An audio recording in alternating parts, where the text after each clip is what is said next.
Hello, everyone, and welcome back to the Maren Show on LifeSiteNews.com.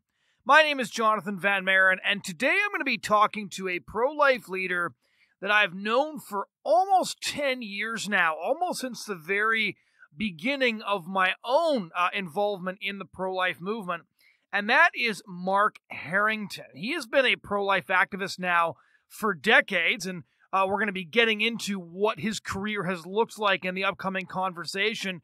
But I met him doing campus activism in Florida back when he worked for the Center for Bioethical Reform. And he would set up these enormous displays with his team, these enormous displays called the Genocide Awareness Project that showed essentially abortion victim photography and compared abortion victims to victims of past injustices. And then protesters would show up, tons of students would show up. We'd have all these amazing conversations. And that was my introduction to campus activism. It was at displays facilitated by Mark Harrington. And since then, he's left to begin an Ohio-based organization, Created Equal, which is based out of Columbus.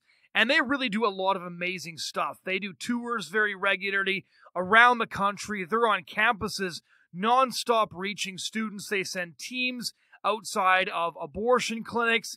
Mark is always working on a wide range of different strategies. When I was at the Republican convention just prior to Trump's election, Mark Harrington was there with the Created Equal team and a number of other pro-life leaders, and he had a plane towing a massive banner with an abortion victim on it over the headquarters and over the convention center where the Republican convention would take place.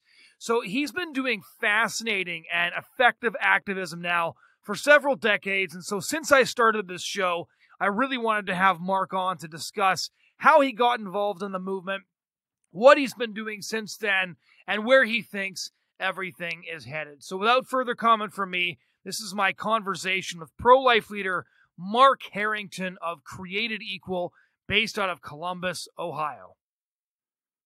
So just to start off, you've been in the pro-life movement for decades, but how did you first get your start? Well, I got saved at 28.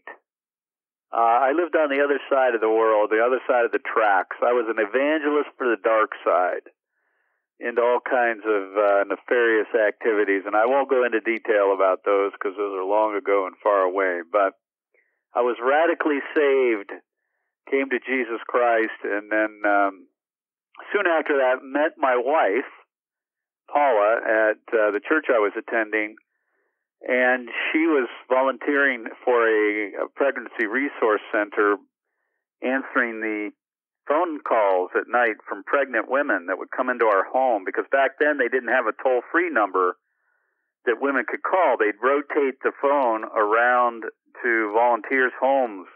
And so in the middle of the night, she'd be getting these phone calls and answering them and counseling these women against killing their babies. And I was like, well, I was wondering what the heck this is all about. I was like, wow, this is crazy. What's going on? And she showed me an aborted baby photo.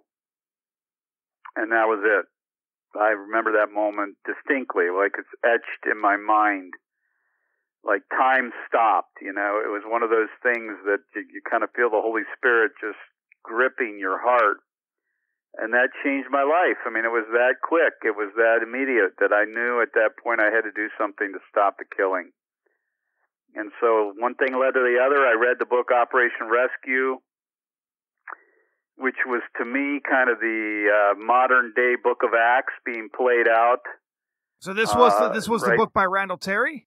Randall Terry, that's right. And, then I heard Randall was going to be nearby, and I went to hear him speak, and he got up there, and as he was back then, the prophet banging out the righteousness from the pulpit, it was a powerful speech, and I was amening it the whole time in the back of the room. And at the end, he asked me to pray, which was a big deal. I was like, oh boy, this guy who I've idolized, who I've read about, asked me to pray for this huge group of people, and I did. And when I was walking out the door, Randall came up to me and put his hand on my shoulder, and he told me that God had something unique for me to do to stop the killing. And so it was like, whoa, this is heavy stuff. Which year was this? 1992. 1992, okay. Yeah, so the timeline's about, 88, 89, getting married. Then my wife exposed me to the abortion issue soon after, and then in 92, reading the book, meeting Randall.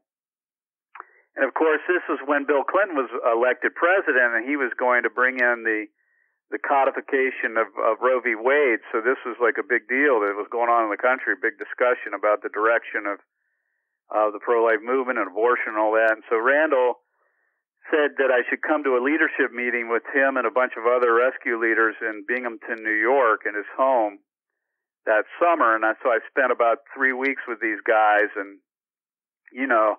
the usual suspects, Troy Newman, Rusty Thomas, Flip Benham, Keith Toucey, all the original guys that were involved in rescue were there. Right.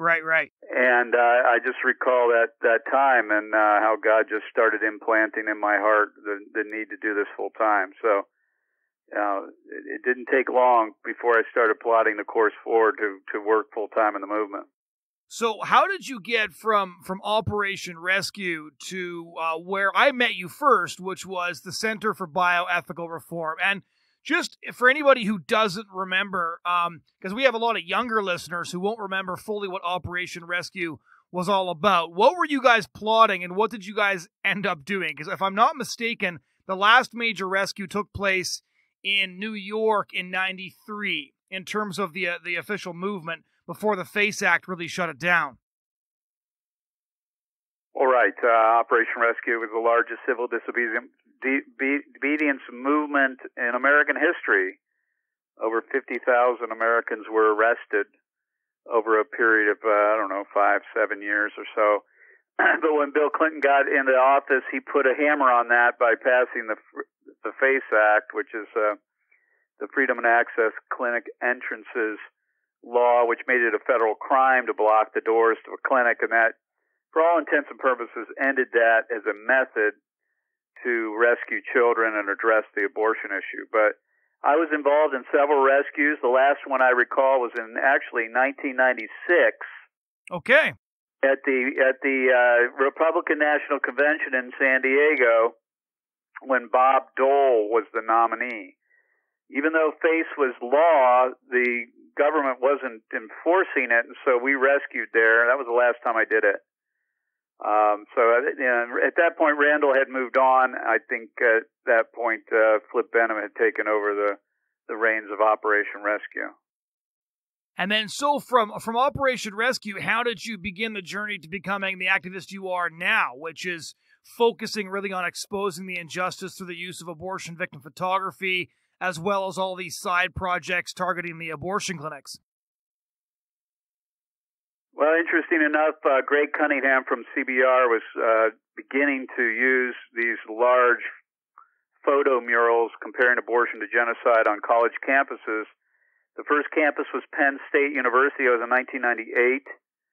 And then he wanted to go to some of the biggest in the country. And, of course, here in Columbus, Ohio, we have probably one of, if not the largest, university in America. That's Ohio State. And so when coming to Columbus or coming to Ohio State, who you want to get a hold of? You want to get a hold of me, because I was involved in pro-life activism. And so he contacted me and brought the Genocide Awareness Project to Ohio State. And I remember that moment distinctly, because for the first time really in my pro-life experience, I saw a man who had an articulate, winsome, approach to defending the preborn, but was as bold as steel. The guy could stand against any opposition, and I loved the combination. And that's what was lacking, I thought, in some ways from Operation Rescue, was bold, very bold, willingness to get arrested for what you believed in, but lacked a kind of a defense of the position. And, of course, going to college campuses is the venue that we need to be focused on, that demographic of young people. And so Greg was impressed me, obviously, and then soon after we began to work together to start a chapter here in the Midwest with CBR. What were those first campus displays like when Greg Cunningham started to take these huge displays, set them up on campuses, take them to Columbus? Because I went on Gap, I think the first time I went was in 2010, and this project had been going on for over 15 years already. What was it like when you guys just started out with this project? Well, it was totally unknown. I mean, we had no idea what we were going to face. No one had ever even attempted anything close to this. It took over the campus, and it still does today, for that matter. But it was like everything and all of what people would talk about for weeks on end. We had huge protests. We had sit-ins. We had people attempt to destroy the displays. All of that for quite a long time. So it was revolutionary. The idea of taking these large billboard-size images of abortion victims to the very, demographic that needed to see them the most had never been attempted before. So how did you end up working for the Center for Bioethical Reform full-time? Because as I understand it, prior to that, you've been sort of a pro-life free agent, hooking up with all sorts of different organizations, working with people right across the board and sometimes across the country. So how did you end up working full-time for Greg? Well, he professionalized the activist side of the movement. I mean, he made it something that we could conceivably doing full-time. That it was something you could actually raise support, you could build an organization around you, and you could be effective at the same time. And that had just not been presented to me. And, Greg's background, obviously, he walked away from, a career that he could have made a lot of money, as an attorney, and he had that kind of background. So seeing him and seeing how he operated gave me a vision for being, able to build an organization and do activism, which the two don't usually go together. Right. You generally have activists that aren't very business-minded. That's not the case with CBR. So how would you have characterized the activist wing of the pro-life movement before professionalization? So you had Operation Rescue, which had leaders, but not really a formal structure, which is why there was so much fighting throughout the 90s as to who it was that was now running the rescue movement. And then you have the Center for Bioethical Reform saying we need to open branch chapters, and those branch chapters are dedicated to activism, as you said. So going out in the streets with abortion victim photography, putting trucks with pictures of aborted babies on the side, setting up displays on campuses like the Genocide Awareness Project. So from your perspective, because you were there for both the before and the after, how did that professionalization of the activist wing in the U.S. take place? Well, as Greg Cunningham famously says, and has said in the past, we want to be bold and bright.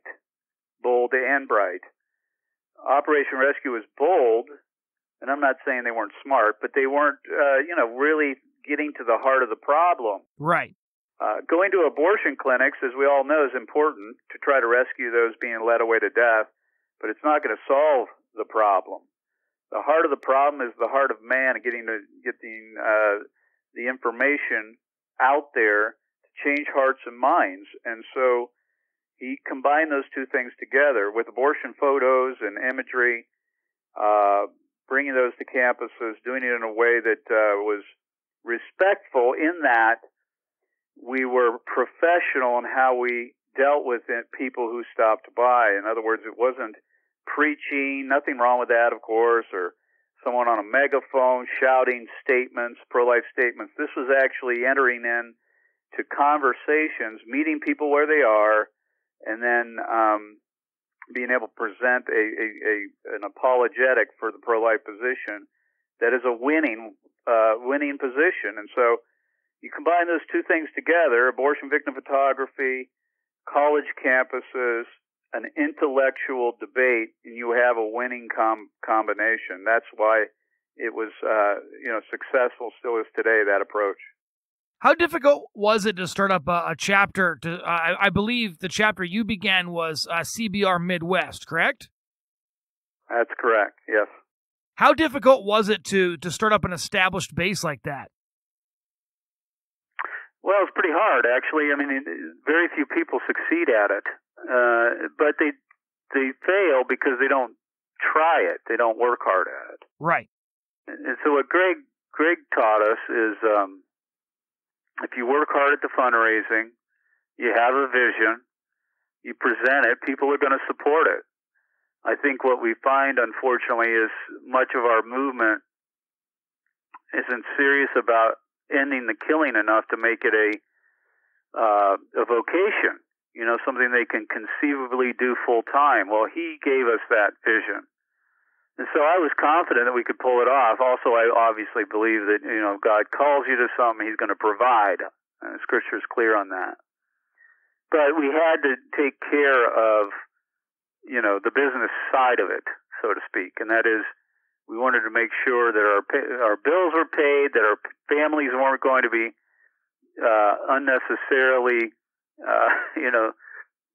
being dealt with here. Right. Too much sacrifice being asked of them. In other words, there's nothing spiritual about being poor. Right. We could pay our bills, we could do this work, do it professionally, recruit people, build an organization.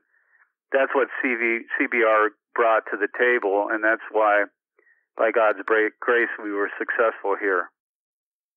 What are some of your memories from that time starting up CBR? Because one of the things we've been trying to do on this podcast is talking to pro-life activists and leaders about what it's actually like on the ground and getting things going, because that's a side of things people rarely see. And then there's the fact that, unfortunately, there are very, very few people who do pro-life activism. And so people just really have no idea what that's like for the people who are actually doing it. So what are a few of your memories from really just getting that started and then establishing yourself over those couple of years? Because you had one of the most successful branch organizations of an activist organization nationally in the entire country. Well, I look back, and it was probably the most exciting time of my life. The fact that I walked away from a good career, making good money, very stable, in my career and so forth, and the way things were going. But I knew, that there was more, and I was unsatisfied with that, and was given the opportunity to walk from my job and raise support. Were some of the most exciting times, living by faith, knowing God had called me to this work, and starting from scratch. I mean, but understanding that I needed to have the long view and not getting frustrated with setbacks and roadblocks that'll be put in our way. And so that's, just keeping your hand to the plow, keeping focused on the vision, the mission, the calling, and just never giving up. I mean, that was those were the times that I remember best, and were some of the sweetest times of my life, because that's really when we step out of the boat. I've asked almost every leader I've had on this show this question. I've asked this of Scott Klusendorf, Troy Newman, and everybody's had a slightly different answer. So I'm really interested to hear what you have to say. What's it like being a family man in the pro-life movement? Because one of the things that I find is there's a lot of people who do pro-life work for a time, right? They do a pro-life internship at an organization like yours or an organization like mine. They volunteer for a bit, but then sort of, air quotes, real life gets in the way and they move on. And so of the people who have worked not only full-time on the pro-life movement, but have done it for decades, what has that been like? Well, it's been difficult, but it's also been very rewarding for me and my family. There's no better thing to serve the Lord full time. And children that are brought up in that environment understand that being a Christian, a Christ follower, that you're not signing up for a normal life, that you're actually signing up for something very different. And that's what Christ calls us to. So my family, my children, everyone were exposed to that early on, that this isn't, you're not going to go about life like everybody else. and that's a good thing. Yeah. We should be Right. raising up our children that way, that they should be, we want them to be world changers, right? So they were brought out at an early age to do activism, go on our trips with the Genocide Awareness Project and everything else. So they were exposed to a lot of things that a lot of families probably wouldn't have chosen to do that, but I think it was overall a good experience because they developed early on a very solid Christian worldview, understood that life is much more not about them, but about others and so forth. But it's not, it's also, you know, it has its pitfalls. And if as an activist, if you don't set if you don't have bright lines drawn between your work and family life, it's very often you'll see people burn out. Their families pay a heavy price. I've seen many people, unfortunately, leaders in this movement, lose their families over this. Right. And it's simply because they don't have the internal controls, if you will, to be able to provide, you know, some type of respite from the battle. Because, like any soldier, they can't fight the war or fight the battle 24/7. They've got to have a time and place for what, you know, we might consider as being normal. That is a family life, you know, hobbies, things that we enjoy doing outside of the work. And so if you can build that into your life, protect your family as much as possible, because activism is a black hole. If you let it, it'll suck everything out of you if you don't have any, right, like I say, the controls necessary to put it in proper perspective. Because the thing about pro-life activism especially is that there is always more work. You're never finished. There's always another baby that needs to get saved, somebody else that needs to get talked to. And so, yeah, it's very difficult to figure out how to go. Where do you govern out, right? When do you realize that I did what I could, I need to go home now, that sort of thing. It's a difficult line to pick, I think, for a lot of people. No doubt. And I recall a special moment when I was in the state of Maine. If you've been to Maine, it's a beautiful state, lots of beautiful mountains and bodies of water and that kind of thing. And I had a moment just to sit on one of those mountains and contemplate my life in context to this injustice that the world's facing. And I don't, generally, I'm not a charismatic in that. I don't believe God speaks to me all the time, but there was clearly a message that, from the Lord, that He made it clear that it isn't my fight to fight. It's you know, I have a part in that, but to think that I can end abortion or that I can carry this weight around with me, is ridiculous, and it's obviously not going, you know, it's not going to happen. And that He sees every single baby that's being killed. He bears that burden every single day, sees them all. And it was a relief in a sense that I knew my part, I could play a part, and just be faithful to that calling was all that I could ask of myself and all the Lord would ask of me. So when you were getting going, what did your average year look like? One of the questions I get as somebody who works full-time in the pro-life movement, I had it actually recently, they're like, so what do you do all year? Because so few people work full-time in the pro-life movement, I'm sure you've had this before, people asking you if it's a real job and things like that. So what did your average year look like? How did your time get spent, I should say? Well, as the director of the organization, my time spent differently than, say, our staff or some of our interns who are very heavy on the outreach side. In other words, they're out on the sidewalks and on the college campuses much more than I used to be, and my role has changed over the years. Not to say I don't still participate in those. In fact, I was just up at the presidential debates in Detroit where I almost got arrested. And by the way, we're going to be suing the city of Detroit over that. But my role has changed to more of a vision casting, making certain that we're staying on track, being faithful to the mission we've been given. And it's not very exciting, but fundraising. I mean, you got to pay the bills. Yep. You got to pay staff. You got to make sure that you can sustain this, and also, even more importantly, when I'm dead and gone, that there's something left behind. There's a legacy there that others can pick up and continue. So that's where I'm focused now, kind of in, the latter stages, I guess, of my activism as a pro-lifer, to make certain that what we've built here at Created Equal will carry on long past my lifetime. So tell us a bit about how Created Equal came into being, because I recall having conversations with you and Seth Dreher, who's around my age, years ago when you were just getting everything started, and it just started off with two of you. But for anybody who checks out Created Equal on Facebook or goes to your website, we'll see these huge staff members with a ton of young people. I visited you guys 2 years ago, I think, at your office in Columbus, and there was a house full of people. And I think Seth told me you guys have moved again to somewhere even bigger. That's true.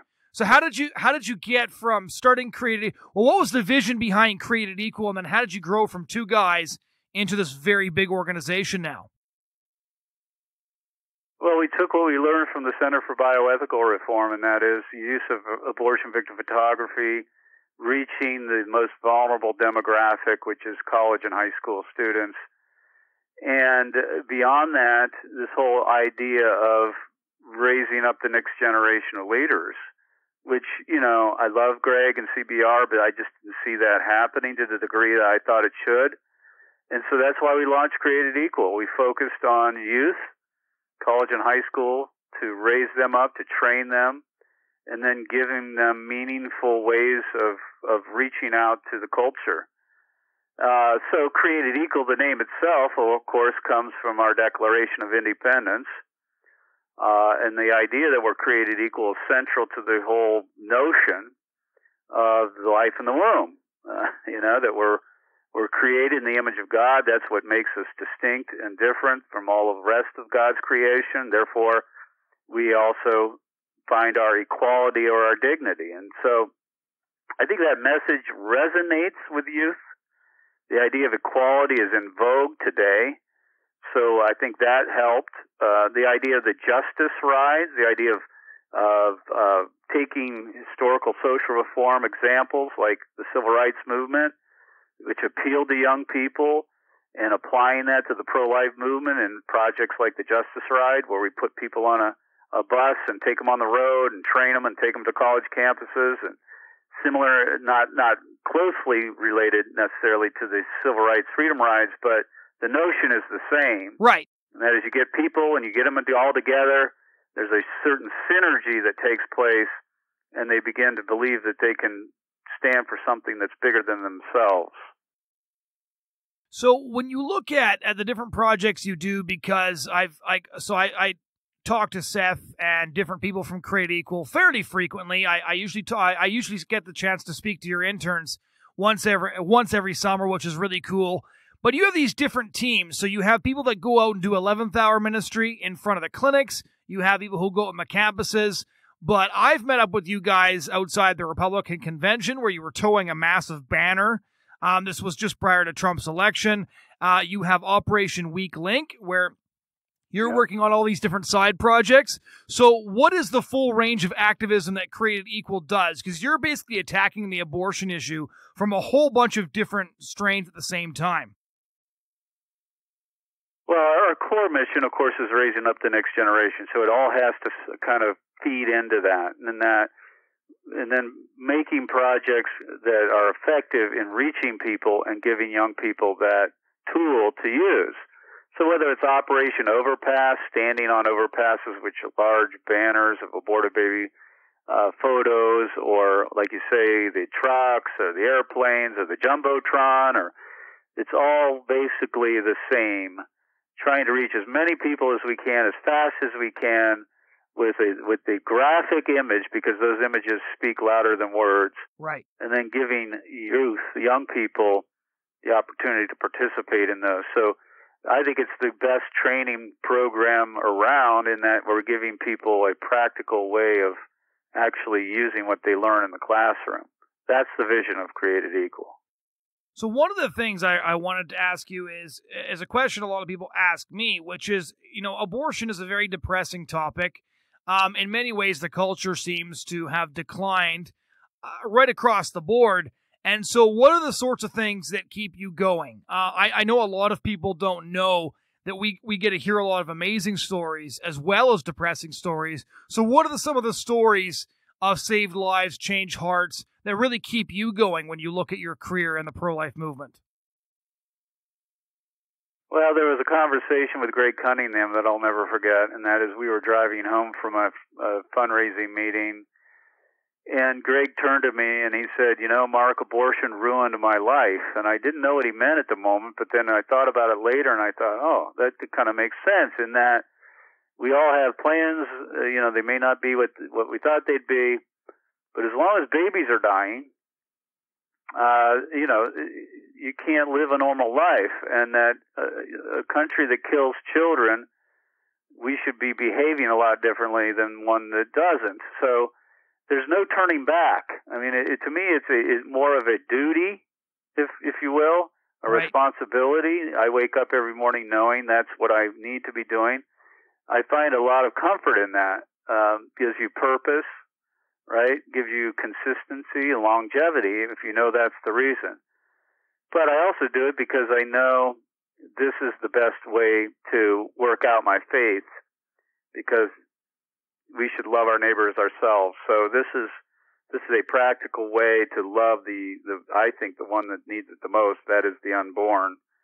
They need our love more than anyone else because they don't have anybody to turn to other than us. So I guess in the macro, that's kind of what keeps me motivated day by day, is that I know I'm at the center of the will of God when I'm saving children, reaching out and training the next generation, and changing hearts and minds in a culture that increasingly, unfortunately, doesn't seem to be interested in defending the preborn. On a micro level, what are some of the stories that really stand out to you of babies that were saved? That when a woman was going to have an abortion and she changed her mind, because I actually get people asking me, does that still happen? And that makes me realize how disconnected pro-life people often are from the pro-life movement at large, because I find that seeing somebody change their mind on abortion is now so normal for our street activists that they don't even consider it really an exceptional thing anymore. Well, that's true. I mean, we have, I don't even know what the numbers are right now. We keep track of them, but we have hundreds of people that have changed their minds on college campuses. I guess the one of many that stands out would be when I went to Albuquerque, New Mexico. They were trying to pass an ordinance to outlaw 20-week abortions. And in Albuquerque, that's the late-term abortion capital of the United States, and there's an abortion mill there. And the morning that we were out, before we went canvassing in the neighborhoods to get this ordinance passed, we were at that late-term facility.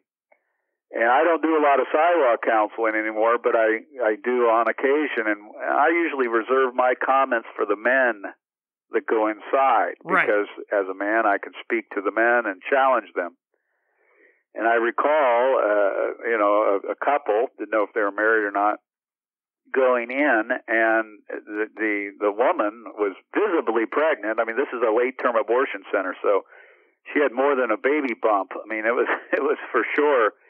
And I just called out to him, and I just told him, I said, listen, you need to be a man. You need to stand up for your wife or your girlfriend or your baby and be a man, because men don't take their children and their wives into slaughter. Stand up, be a man, turn away from there, bring her out of there now. And, I'm speaking loudly from the sidewalk, and you never know what's going to resonate with someone. And about 5 minutes later, he comes out with her and comes over to us and tells us that they're not going to abort their baby. Right. And they were married, and they had just begun to consider coming back to the church or, coming back to Christ and so forth. So we had a really precious time of prayer for them. And, it's just one of those things. The interesting, that same day I got arrested and ended up spending the night in jail for when we were in front of one of the voting centers. So it was an eventful visit to Albuquerque. But I knew I was there for a reason when I had an opportunity to speak to that man, and he turned around and they did not abort their baby. So that happens. Doesn't happen as often as it should on these in front of these abortion clinics, but when it does, it's a wonderful time of victory. One of the things, another thing that people don't understand, and if you go to the Created Equal Facebook page, there's a ton of videos of this happening, is there's a lot of violent backlash to pro-life activism, to peaceful pro-life activists that are just standing there manning displays, and there are people that will come up, they'll trash the displays, they'll scream and shout. This has happened dozens of times to us already this year at Canadian Centre for Bioethical Reform, and I know it's happened to you guys quite a bit too. How do you guys train your interns to respond to the fact that this is going to happen? Because I know a lot of people make fun of young people, and they make fun of millennials, but my response to that sometimes is I see young people take all kinds of crap every day, and they do it with like such grace and conviction, and honestly, the way they keep their tempers and how they keep their cool, I think should be incredibly impressive to anybody. They've got people, inches away from their face calling them horrible names. So how do you guys train your young people to deal with the inevitable backlash that comes with being a pro-life activist? Well, we learned from the best. Scott Klusendorf, Greg Cunningham, Stephanie Gray, yourself, and others, all throughout our movement. We have the arguments. We know we do. We have the best arguments. So as long as you know that and you're going into a conversation, you won't make it about yourself. So when someone attacks you, calls you names, gives you the middle digit or worse, might vandalize your signs, we don't respond in kind. We realize that they're doing it out of anger or ignorance or what have you. So that's number one.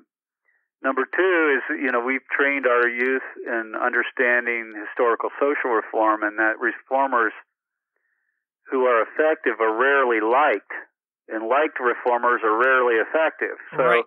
We understand it's part and parcel with our mission that we're going to have these kinds of reactions, violence, vandalism, and otherwise.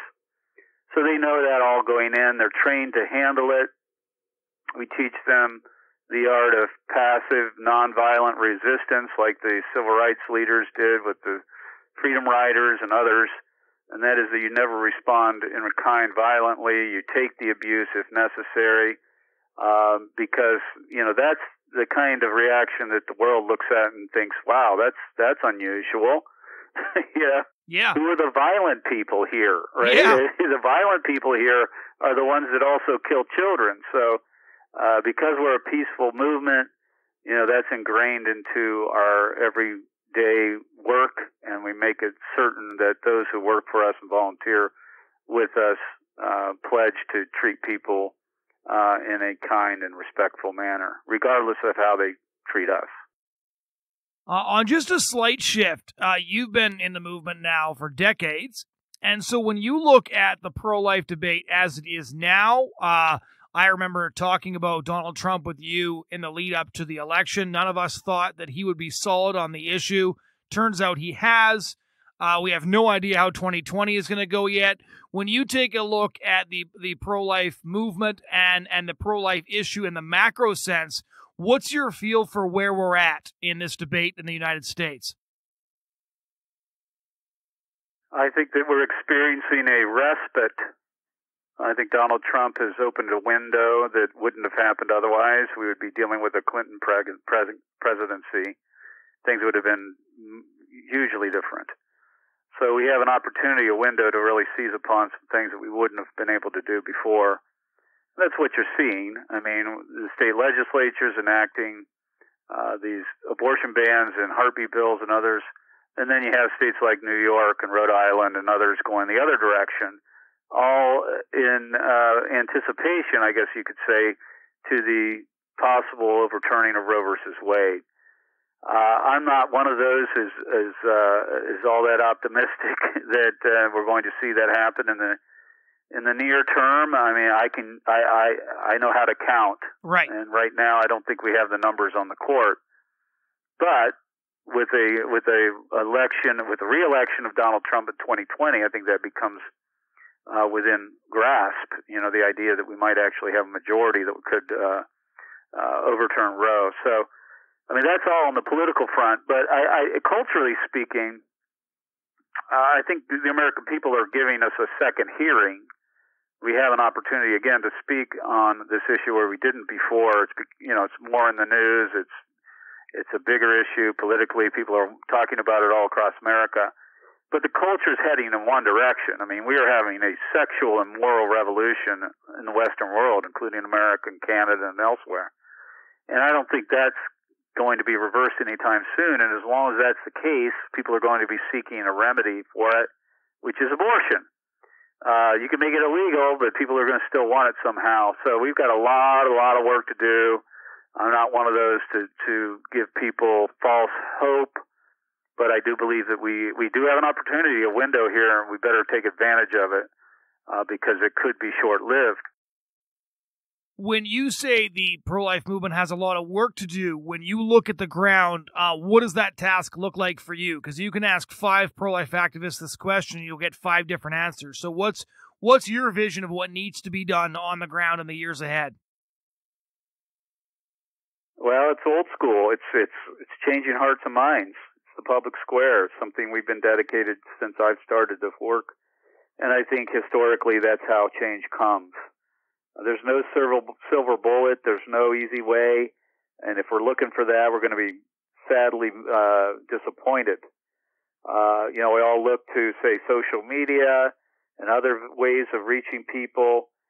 But when we put the message or the fate of our message in the hands of people who don't support us, the gatekeepers, whether that be the mainstream media or social media or the high-tech, the giants like Facebook and all the rest, I think that that's an error we need to be fully aware of and be prepared to pivot if necessary to go back. The tried and true method is the public square.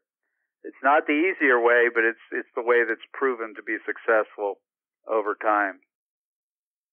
So I guess a final question would be, when you're looking at what's going on, and there's a lot of people that are listening to this podcast who are wondering, well, what can I do for the pro-life movement? What can I do to make a difference? And so you, as a pro-life leader with a couple of decades of experience, what would your advice to people be? Because not everybody can do what your organization does, what my organization does, but everybody can do something. So what would you advise people who want to do something? What would you advise them to start doing?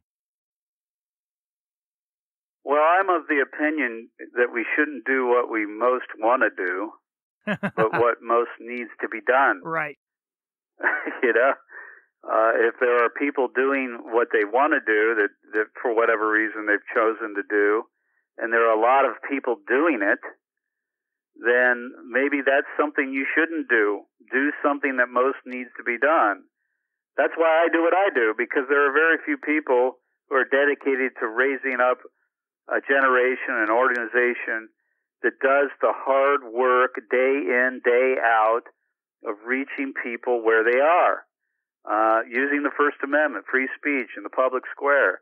I think that's what most needs to be done, but it's rarely what we most want to do, and it's not going to get you the invites to the banquets. You're likely not going to get the television interviews, the pats on the back, the celebrity status that unfortunately comes along with much of what we consider pro-life ministry today. But it's going to be the most effective thing, and it's the thing that we most need to be doing. So where can people find your work to check out what you're up to? Yeah, what they need to do is go to createdequal.org. We can assist you in using all the tools that I've been talking about. That is abortion victim photography and video all across America. You don't need us to do it. We can train you how to do it in your own community. Go to createdequal.org, and all of our resources are there. If you want to have us come in and train your people, we're happy to do it. But we're not going to do it for you. We're going to train you to do it. We're not the hired hands of the pro-life movement. We refuse to do that.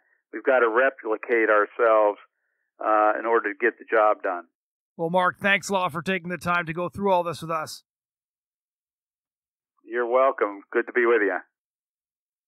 Ladies and gentlemen, that was my conversation with Mark Harrington. Thank you so much for joining us again this week. If you want to check out past shows or other podcasts or news commentary, opinion commentary, head right on over to lifesitenews.com where you can find the podcast. The podcast is available on all of the different podcast platforms. Thanks so much for joining us this week, and we do hope that you'll join us again next week.